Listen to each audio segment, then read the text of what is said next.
ఎన్నికలు ముగిసినా గానీ తెలంగాణ రాష్ట్రంలో రాజకీయ వేడి మాత్రం తగ్గడం లేదు. రోజు రోజుకు తెలంగాణ రాష్ట్రంలో రాజకీయ వేడి పెరుగుతుంది.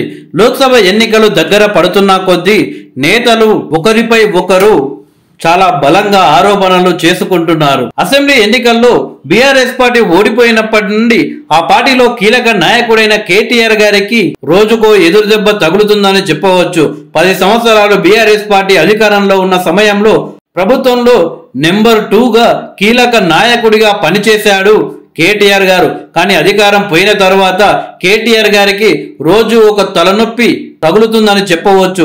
ఆ పార్టీలోని కీలక నాయకులంతా వరుసగా సీఎం రేవంత్ రెడ్డి గారిని కలుస్తూ కాంగ్రెస్ పార్టీ చేరుతున్నప్పటికీ వారిని అడ్డుకోవడంలో కేటీఆర్ గారు ఫెయిల్ అయ్యారని చెప్పవచ్చు. అలాగే అసెంబ్లీలో కూడా హరీష్ రావు వెళ్తున్నంత దూకుడుగా కేటీఆర్ గారు వెళ్ళలేకపోతున్నారు. అయితే తాజాగా కాంగ్రెస్ పార్టీ ఎమ్మెల్యే అయిన కోమటిరెడ్డి రాజగోపాల్ రెడ్డి గారు చేసిన వ్యాఖ్యలు ఇప్పుడు తెలంగాణలో సంచలనం రేపుతున్నాయి. గురువారం నాడు అసెంబ్లీ ఆవరణలో మీడియా ప్రతినిధులతో కోమటిరెడ్డి రాజగోపాల్ రెడ్డి గారు చిట్చాట్ నిర్వహించారు.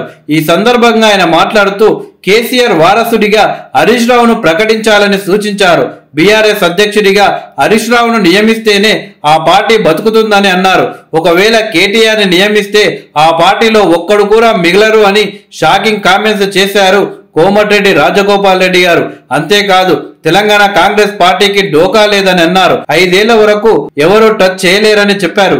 రాష్ట్రంలో ప్రస్తుతం కాంగ్రెస్ వర్సెస్ బీఆర్ఎస్ గా కృష్ణా జలాల అంశంపై చర్చ జరుగుతున్న విషయం తెలిసిందే. అయితే ఇలాంటి సందర్భంలో కోమటిరెడ్డి రాజగోపాల్ రెడ్డి గారు చేసిన వ్యాఖ్యలు తీవ్ర దుమారం రేపుతున్నాయి. నిజానికి మొన్న జరిగిన అసెంబ్లీ ఎన్నికల్లో కామారెడ్డిలో కేసీఆర్ ని గెలిపించాల్సిన బాధ్యతలు కేటీఆర్ గారికి అప్పచెప్పారు.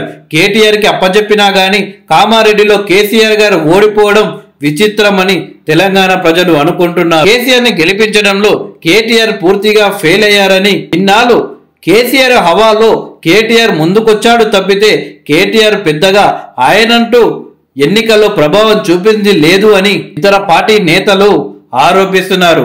ఇకపోతే మొన్న జరిగిన అసెంబ్లీ ఎన్నికల్లో బీఆర్ఎస్ పార్టీ ఓడిపోవడంతో సోషల్ మీడియాలో పెద్దగా కేసీఆర్ గారు ఓడిపోయారన్న బాధ ఎక్కడా కనిపించలేదు. కేటీఆర్ లేకపోవడంతో హైదరాబాద్ లో ఐటీ ఎలా డెవలప్మెంట్ అవుతుంది, కేటీఆర్ లేని హైదరాబాద్ ని ఊహించుకోగలమా అంటూ సోషల్ మీడియాలో కొందరు కేటీఆర్ కు మద్దతుగా పోస్టులు పెట్టారు. అయితే అధికార పార్టీ అయిన కాంగ్రెస్ పార్టీ నాయకులు కేటీఆర్ ని విమర్శించారు. కావాలని కేటీఆర్ ఇలా పెయిడ్ ప్రమోషన్స్ చేయించుకుంటున్నాడు, ఓడిపోయినా సరే గాని కేటీఆర్ కి ఇంకా బుద్ధి రాలేదు, అయినా గాని కేసీఆర్ ఓడిపోయిననే బాధ కంటే కేటీఆర్ అధికారానికి దూరమయ్యాడనే బాధ కేటీఆర్ లో ఎక్కువగా కనిపిస్తుంది, అందుకే ఇలా కావాలని సోషల్ మీడియాలో పోస్టింగ్లు పెట్టిస్తున్నాడు అని కేటీఆర్ పై ఆరోపించారు కాంగ్రెస్ పార్టీ నేతలు. నిజమే, అసెంబ్లీ ఎన్నికల్లో బీఆర్ఎస్ పార్టీ ఓడిపోయినప్పటికీ పెద్దగా కేసీఆర్ గారు ఓడిపోయారు అని ఎక్కడ కూడా సోషల్ మీడియాలో నెటిజన్ల బాధ చూడలేదు. కేటీఆర్ గారు ఐటీ మినిస్ట్రీ లేరనే బాధలే సోషల్ మీడియాలో ఎక్కువగా కనిపించాయి.